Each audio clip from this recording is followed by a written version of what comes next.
apologies from Councillors Dryborough and Witt, and I haven't received one from Councillor Scobie, so I presume he's not attending today.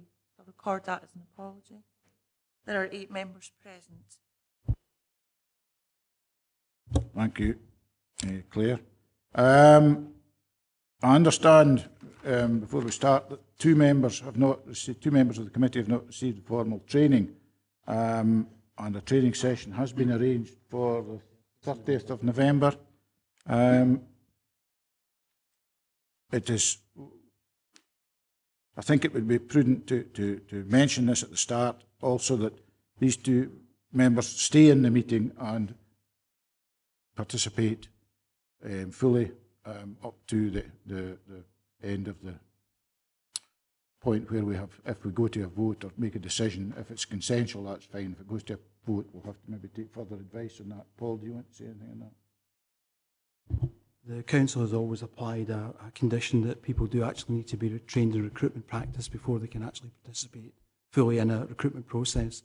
So up until the 30th of November, when the 2 members have received the training, I think that would be appropriate. Okay. I don't have anything further to say at this point. I don't think, other than Paul will take us through the next procedure. Sorry, Ted. I take it that you're actually referring to the fact that I haven't received some training from the council, and what you're actually saying is that while I will be able to monitor what actually goes on in this, I won't actually have any voting rights at the end. Is that so? We're quite keen that you are able to use this as an exercise where you gain an understanding of the Council's procedures. So I think it's beneficial for you to be here. The difficulty is if you're not actually trained as actually making a decision on the appointment process.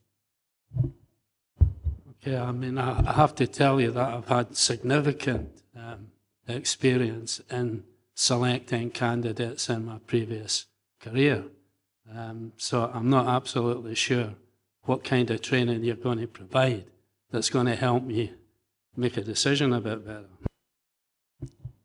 Normally decisions are reached by consensus, so there may be no need to actually exclude that.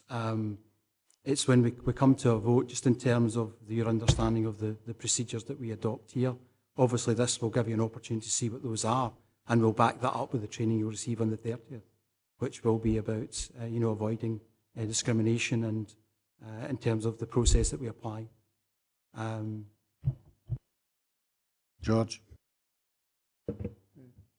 Thanks, Chair. I seem to remember having the same difficulty with Ted along in committee room 2 for a different meeting. It obviously was. I mean, we had absolutely no, well, personally, I had absolutely no problem with Ted taking full part in that meeting, right up until the end. And personally, again, I have, he explained to us the training he has gone through before, and personally, I have no problem with Ted taking a full part in this meeting. I think the practice we've adopted is that, in fact, unless you're trained, that you don't participate in a recruitment process. The previous process was slightly different in the nature of it.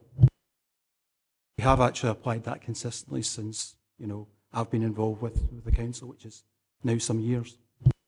Ian Crowther. Thanks very much. Yeah, just to say from a personal point of view, I feel the very same as what George just has intimated. I would imagine everyone around the table will. Just from a procedural point of view, I take on board the advice that's been given. Okay. Next, sorry, Roddy. Just on that point, then, that if we go to a vote, there will be 6 of us voting. Seems an awful lot low number, but we'll come to that. The other thing is on the timetable for today. I noticed that Stephen Herrick's only been given 5 minutes. Is that just an oversight, or is the whole thing skewed now?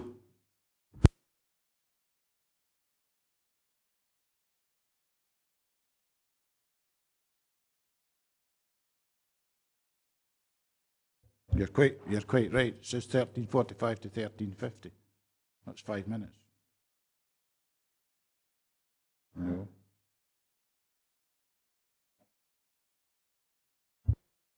that's actually just an error. We'll give them the 10 minutes as normal. Absolutely. But thanks for the clarity in case I decide to go purely to time on the sheet there. Patsy.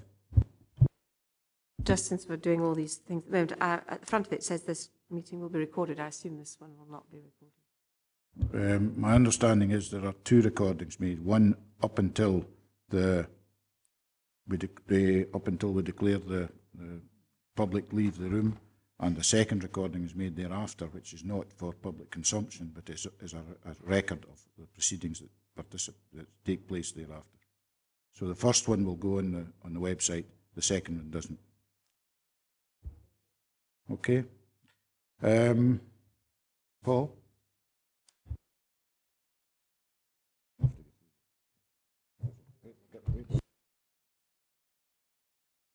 So there are declarations of interest, sorry, my mistake. I actually feel quite uncomfortable that it's recorded at all, our discussion. I don't see the merits of it. I think it could lead to problems. I feel really uncomfortable with that, actually. And I don't know what other members do. I just, you know, you want to have a full and frank discussion. I just think that. Chairman, Councillor Gilroy, the recording isn't available for public consumption. It is just for the record and kept for the record. It's not released. So who can access that through an FOI, for argument's sake? Well, it'll be the same exemptions as reply. If it was a written report, it would not be available to the public. In the past, if we do a vote, for argument's sake, in the past and all the rest of it, it's never been recorded. It's never been put up for public. These things have always been kept well under wraps for good reasons, and I think it allows us to have full and frank discussions and say what we feel about things, and I think this is inclined to make it less free and open. I'm quite uncomfortable about it. Ian? Thanks, Chairman. It says in the front of papers, please note that this meeting may be recorded and subsequently made available for.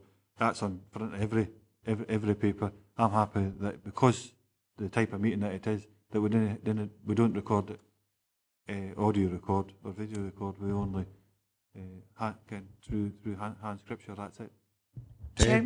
Chairman, can I just say that in the protocol for audio recording, it is at the discretion of the council or committee as to which meetings are recorded. Ted? Personally, I've got no problems at all with recording anything that's actually said in there, and I don't think it in any way affects the ability to have a full and frank discussion.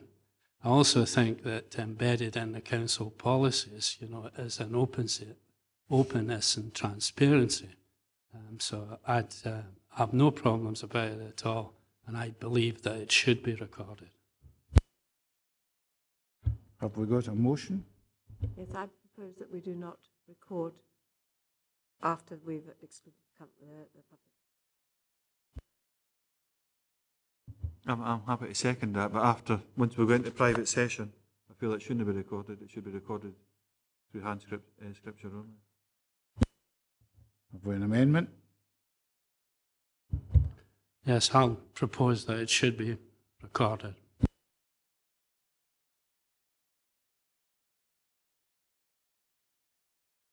Chairman, perhaps can I just clarify, you're saying that the meeting should not be recorded after item 5.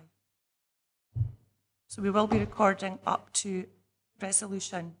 Yep. Chairman, the motion by Councillor Gilroy, seconded by Councillor Carruthers, is that the meeting should only be recorded up to the exclusion of the public at item 5. The amendment by Councillor Thompson, seconded by Councillor Ogilvie, is that the meeting should not be recorded. Sorry, the meeting should be recorded from items 1 up to 6. That's the whole meeting is recorded. So the motion is no recording after 5. The amendment is recording after 5. Chairman, motion or amendment? Motion. Councillor Blake? Councillor Carruthers? Councillor Gilroy? Councillor Yen? Councillor Ogilvie? Councillor Prentice? Councillor Thompson? There are 1, 2, 3, 4, 5, 6 votes for the motion and 2 for the amendment. The motion is carried. The meeting will not be recorded after item 5. Are there any declarations of interest? Okay, none. Minute of the meeting of the 11th of October. Is it a true record of that meeting? I would propose it. Yeah. Agreed. Okay, I have no further business. So we now move on to item 5, which is Local Government Scotland Act 1973. Consider adoption of resolution to exclude the public from the meeting in terms of section 50A, 4 in brackets of, and paragraph 1 of part 1 of schedule 7A to Local Government Scotland Act 1973. Agreed? Okay, thank you, Claire.